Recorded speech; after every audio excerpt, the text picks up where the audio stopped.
Hi, it's Kirby Summers. It is January 14th. I believe, it's already Tuesday.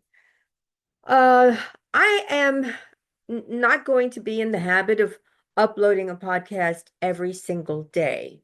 I'm only doing this because I am trying to test um, my stuff over on StreamYard. And in fact, I'm trying to put together a test run of a live to see if it works. I'm doing the best I can. I will be teaching myself how to do this. However, because of the subject that we spoke about yesterday, Sean Diddy Combs, his mother Janice, Anton LaVey, Gloria Steinem, Marlo Thomas, TV shows, and more, I read all your comments. I may not have time to answer everything or anything like that, but I do read your comments. And someone, uh, you know, said something about, well, that makes me think about Danny Thomas. Well, it made me think about Danny Thomas, frankly, reading your comment. Thank you for posting that. And then, of course, because my goal was to shed light on the fact that this is not a Sean Diddy Combs problem. And by the way, the federal lawsuit, the federal case, I should say, against Combs and the various lawsuits against Sean Combs are two different things. So in the federal case, he is not being accused of the minor situation. However, in the Tony Busby lawsuits, that is what's being done. Okay, so basically, you have to separate the two because he is not being investigated by the feds for anything involving children. So anyway, what I want to do is I want to start with thanking Stephen M. And Stephen, I apologize that I didn't I saw your super thanks come in for the podcast that I did before the day of yesterday, and I had your name and then suddenly it disappeared. So I want to thank you for your super thanks. I also want to thank Amanda A, who took the trouble. And by the way, the three people I'm talking about here and I'm thanking took the trouble of going to my website and contributing, which allows me to then keep 90% as opposed to 50% or so on this platform because we have, the platform keeps a good percentage. The transfer institution, I want to thank Amanda A, who also went to my website with a contribution, and Jason B. I really, I'm always very happy because it shows me that you guys appreciate my work, which, takes a lot of time. And as a survivor, of course, I am sometimes triggered. I rebound much more quickly nowadays than I used to in the past.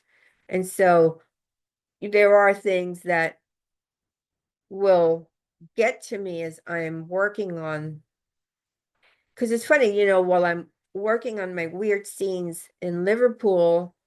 And again, I need to emphasize that Harvey Weinstein's behavior was learned with the Beatles. So I want to just make sure that people understand this is not just a Sean Diddy Combs or Jay-Z or Beyonce. This is about the entertainment industry. And so today I'm going to be discussing, well, I'm going to address something about Danny Thomas. Um, in a very quick way. This is not a deep dive on Danny Thomas. I am going to be talking about Bob Crane. And Bob Crane, as some of you may remember, was a very famous actor. He was the basically the star on the TV show Hogan's Heroes. And he was found bludgeoned to non-alignment in his Scottsdale, Arizona home in like a long time ago, like 1978, specifically June 29, 1978. However, it's still an open case, but it involves some of the activity that we have heard. Sean Diddy Combs was involved with, that we have heard the Epi person been involved with, that we have heard many other people being involved with. And there was a person who was tangentially involved, who made a discovery when his father passed away, who had access to Bob Crane's information, and he revealed some dark secrets that I'm going to be sharing with you here, the best to my ability. Now, as to the question of, because we spoke about Marlo Thomas and That Girl, which was the predecessor of the Mary Tyler Moore Show, and all of these shows about single women, basically that began in the late 1960s, but then ran into this 1970s to present day. And then I talked about the show Friends and how all of these shows basically are the cultural conditioning. We had, even if the show finished in a certain year, there were reruns. If you remember, there were just reruns. That was basically the second decade of the TV culture. Baby boomers were brought up with the TV culture, and now that's transitioning to games and all of that. But as far as Marlo Thomas's father, Danny Thomas, he was a 33-degree Mason, and he had an unusual fetish, which is too disgusting to even spell on my platform. But it is a similar type of fetish that we have heard about other people who have been accused, who are connected to, let's say, Prince Andrew, somebody who has his own island. You might be able to figure out that name. I would prefer not to have to say it. But again, it's sort of like when people have money and they are accustomed to having unlimited access to, let's say, intimacy, it becomes boring to them. And so they have to keep pushing the boundaries into places that normal people never go. And so apparently Danny Thomas was one of these people. And don't forget, he opened St. Jude's Hospital for Children. I believe it was either in 63 or 66. I don't remember because I don't have that note in front of me. However, there have been some scandals regarding the hospital, and of course, we know that then Marlo Thomas carried on her father's work. Now, what we notice when we talk about these personalities is there's always a connection with children. In Danny Thomas's case, as with his daughter Marlo, there's the hospital for children, and so there, that is thought-provoking, to say the least. So on to Bob Crane, who was again the star of the CBS sitcom Hogan's Heroes. I have discussed CBS here as it pertains to William Paley, having been a founder of the three-letter agency, having a record division that was eventually headed by Clive Davis, who is then connected to Sean Combs. However, the television, what they did was they started out with soaps and then sitcoms like the one that we're going to be discussing, which is Hogan's Hero. Crane was musically inclined. He became basically a drummer by the time he was 11, and his entertainment career in the entertainment industry started in a small town in New York called Hornell, and then later Connecticut. He then moved to Los Angeles, where he hosted what was then the number one rated morning show. And then in the early 1960s, he decided, well, you know what, I'm going to go into acting. And then he eventually landed the role of Colonel Robert Hogan in Hogan's Heroes. And now the show aired from 1965 to 1971, and he received two Emmy Award nominations. Um, he was basically canceled after his second series, The Bob Crane Show, which was featured on NBC, which is also Mockingbird Media. But the series was not as well received as the first one. It was canceled after 13 weeks. And then he began to perform in dinner theater places. And every now and then he would get a guest spot on the TV. So in June of 1978, he was working at a dinner theater production called Beginner's Luck. However, that is when he was allegedly murdered. Well, I mean, not allegedly, he was murdered, but his case remains, quote, unsolved. Um, when he was a success, he was rubbing elbows with people like Marilyn Monroe, Frank Sinatra, Bob Hope. Now, Bob Hope, we know from Bryce Taylor's book, Thanks for the Memories, is connected with MK Ultra. She accuses him of being her handler. We know that Bob Hope uh, appeared, his profile appeared in the movie Eyes Wide Shut with Tom Cruise and Nicole Kidman as one of the characters who's wearing a mask in the mansion. And his profile is very different and very unique. And the profile is seen talking to the character played by Tom Cruise, asking him to leave the party. He's one of the watchers at the party. But there's a lot of stuff about Bob Hope, and that caught my eye as, oh, okay, so this guy, Bob Crane, is hanging around with Bob Hope.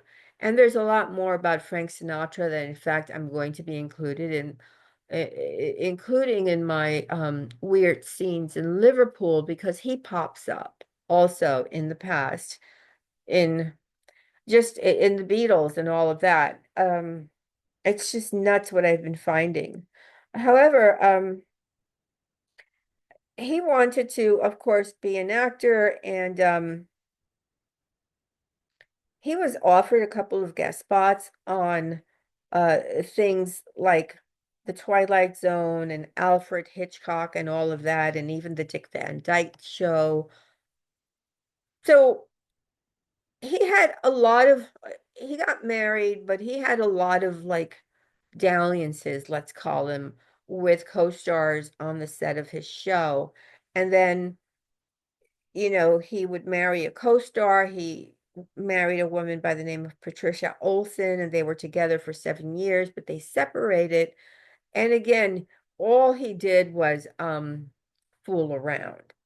Uh, what happened on June 29 of 1978 is that his co-star Victoria Ann Berry entered his Scottsdale, Arizona apartment to find his lifeless body. He was found lying on the bed without a shirt, and he had been bludgeoned to non-existence. There was an electrical cord tied around his neck.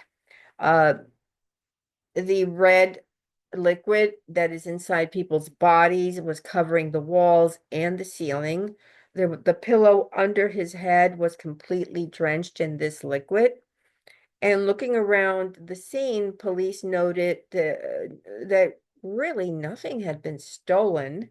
There was no sign of forced entry. However, they took a look at his videotape collection, and you know, it it seems to have pointed them to one person. And it pointed to a friend of his named John Henry Carpenter, who worked high up with Sony Electronics. And they had met on the set of Hogan's Heroes, and they had a habit of going to the bars, picking up women, taking them back home, and videotaped them without their knowledge. So this is back in the late 60s, 70s. So we're talking about clearly, what, 50 years ago? So this has been going on for a very long time. The taping of something that should be a private event being taped without the knowledge or consent of the women. Now, we do not know if these were women of age. All we know, because this happened such a long time ago, we didn't have social media. All we know is that it was happening with the people that they were picking up and bringing back, and they were filming them without their consent. So, uh, after viewing, like the videos, the Scottsdale police learned that John Carpenter had flown to Phoenix on June 25th, 4 days before the unaliving, to spend time with Bob. And so when the police impounded and searched his car, they found, the red liquid that is in a person's body. And it didn't match Bob Crane. It matched his type, his blood type. And Carpenter did not have it, the same blood type, nor did anybody that he know. And so in 1990, after re-examining photographs of the car, an investigator saw what appeared to be pieces of brain tissue in the car's interior. Now you have to start to wonder. Apparently, he was found in the house, in his room, on his bed. But this stuff is being discovered in the car. So right there, you have an inconsistency, right? Like, where was this? Where did this happen? Was his body moved? So what happened was that they lost the brain tissue. Yeah, things like that go missing when perhaps other people who were also friends of Bob Crane's were perhaps involved, and they perhaps were of a higher stature than Crane. In any event, the judge did say, you know what, I'll take the photographs of the tissue, and that's admissible in the court of law, and it led to the arrest of John Carpenter. So the trial began, and I'm not going to walk you through that. However, it they just say it did not result in putting John Carpenter in jail. Okay, basically, he was acquitted of the unaliving. Now, a person who came across some information, and I'm going to read what he wrote. During the 1970s, my dad was a Ouija board and Bible salesman. Now, if that isn't a contradiction in terms, I don't know what is. And He goes on to say, I recently discovered this after the passing of my mother. Shortly after she died without a will, I was reading her diary in the hopes of finding some written statement of intent that would keep me from having to share her estate with her second husband. Mom's old journals describe a series of videotapes she found in my father's personal effects shortly after his death. In the videos, my father describes what he read in Bob Crane's journals, which Dad discovered shortly after Crane's death.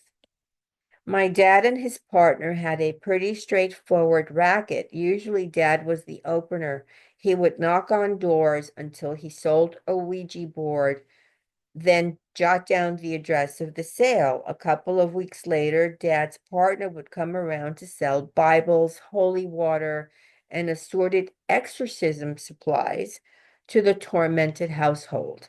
Well, one day, to hear my mom tell how she heard my dad tell it, Dad ran across a house in Scottsdale that had its front door replaced by a bead curtain. Its front door. Like literally, they didn't have a door, they just had a bead curtain. So my dad knew he hit the jackpot. After quickly rearranging his sample case so that the most expensive models were in front, he put his game face on, walked up, and knocked on the door. This did not make any noise and was really more of a brushing of his hand against a bunch of beads. Undeterred, my dad called out, "Hello?" A woman answered the door.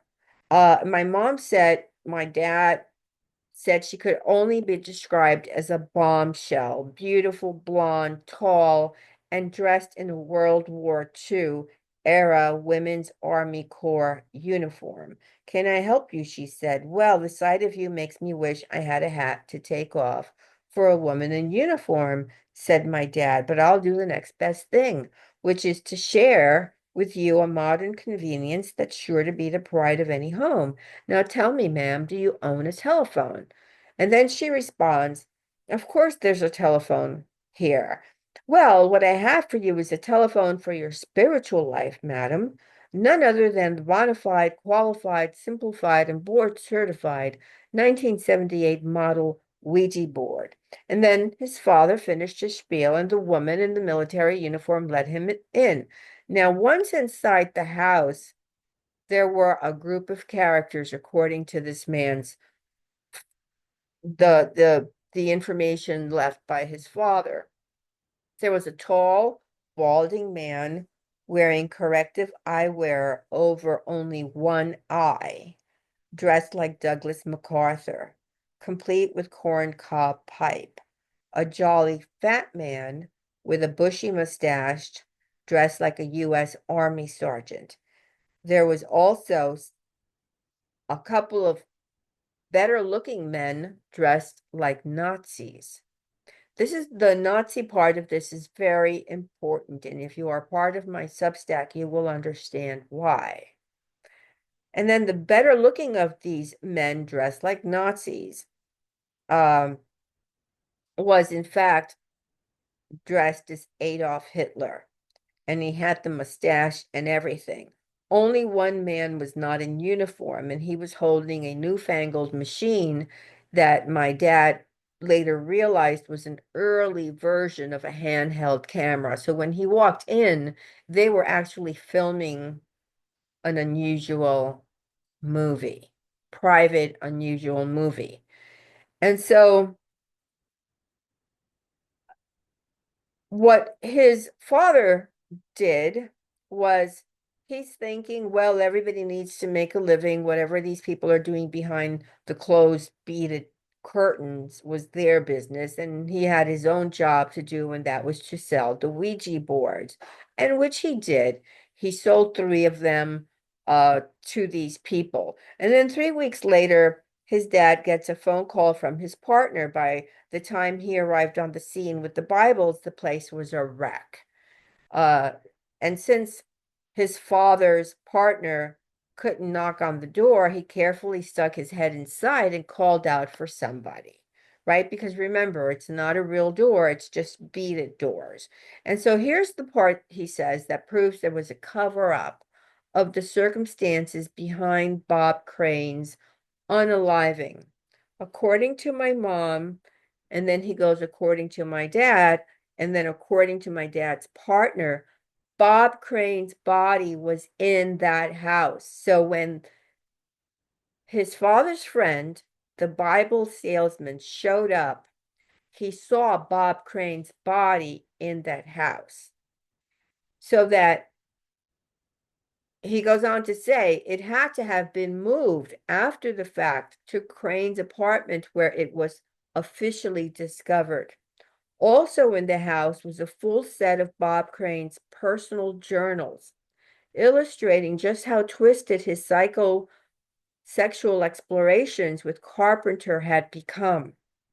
Reading the journals after the fact, it became clear to my dad that Carpenter was the man behind the camera the night of my dad's visit, and that what my dad witnessed was Hogan's Heroes cast reunion of the most perverse nature imaginable. The entire cast of the show made a S tape with the actors who played Nazis on the show dressed as Allied troops and vice versa. Fortunately, their sick depredations were unwittingly interrupted by the unleashing of demonic forces in that beat house. Now, of course, this was during the height of the Cold War, and naturally the government would be more uh would move to avoid embarrassing by spiriting away the bodies and hiring actors. So he's kind of trying in closing what was discovered on the scene, and then that in fact his father's partner did see Bob Crane's body and that everything was unusual. He's trying to say that we were in the middle of the Cold War. Well, this is in the 1970s, so we weren't really in the middle of the Cold War. However, he's trying to say that probably there was a cover-up because uh, the government couldn't have somebody like Bob Crane be discovered, you know, playing with, let's say, the character of Adolf Hitler. Uh, but that the person that was filming everything was, in fact, John Henry Carpenter, who was found to be cleared of the guy's death. Now, apparently, Crane was around a lot of Nazi-oriented, uh, he calls them perverts, and that part is true. There's an aspect to the world of the elite, as I have learned, and the Hollywood crowd, let's call it the Hollyweird crowd, that is in fact not even tangentially connected to the Nazi strain, but directly connected to this. So that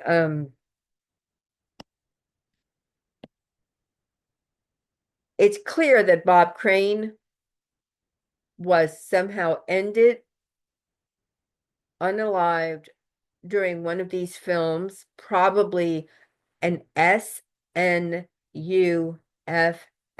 film, most likely, based on what I am able to determine from my research, my opinion, most likely at the request of someone, because perhaps by then Crane knew too much, or perhaps he was getting out of control in much the same way as Sean Diddy Combs sort of is getting out of control, and they had to do something about it.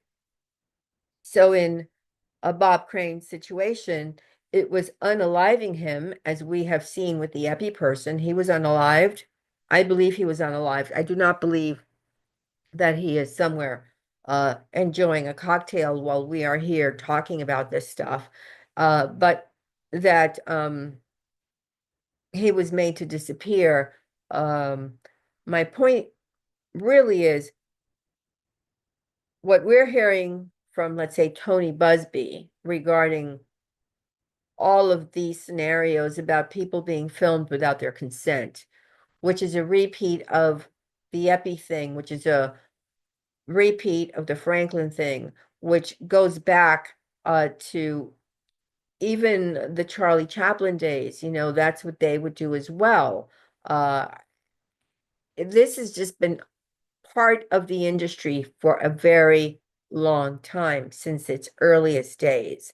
And so for people to say again that what Combs is doing is a one-off, or that it has something to do with the fact that he saw his mother having the S word, no, I mean, no. That goes back to what happens in the wake of having the family unit interrupted, and you have all of these other consequences that happen, right? However, the modus operandi of filming for blackmail purposes